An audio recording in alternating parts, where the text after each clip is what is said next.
darating man kayo ng alangan, alas 4 gagawin pa rin namin, mga sir. Basta ang promo namin hanggang linggo lang, mga sir. Mga boss, magandang araw. May customer tayong dumayo sa atin. Bago ang lahat, mga boss, bibis nga pala ngayon, mga boss. Tatlong araw na lang, mga sir, ang promo. 1 week lang sa jam promo ko. Hanggang linggo na lang, mga sir. Abot pa naman kayo.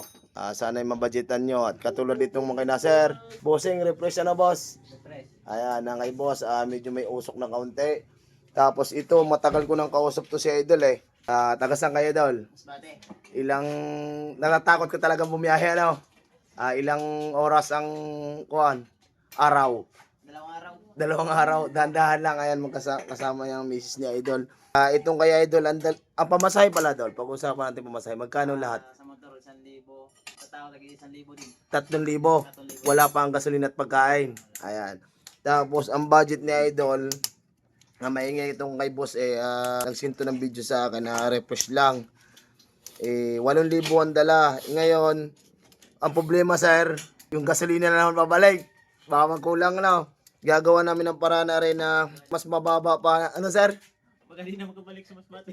Hindi na makabalik kayong dalawa. Putang na, patay tayo nito. Ito mga boss, 8,000 ang dala ni sir. Gagawa namin ng paraan na matitirahan pa. Kahit pagkain o pamasahe, bahala na kung anong magawa. Dito kasi mga boss, parang hindi malakihan, tutumbukin na natin yung problema. Hindi na natin papalitan yung hindi naman sira. Ayan, syempre depende yan sa budget mga sir, kaya hindi rin tayo pwedeng pumalit ng pumalit. At syempre kailangan natin yung budget alam din natin para matansya natin mga boss. Kay busing naman Dol. Ayan, preload carburetor lang sir, no? Ayan.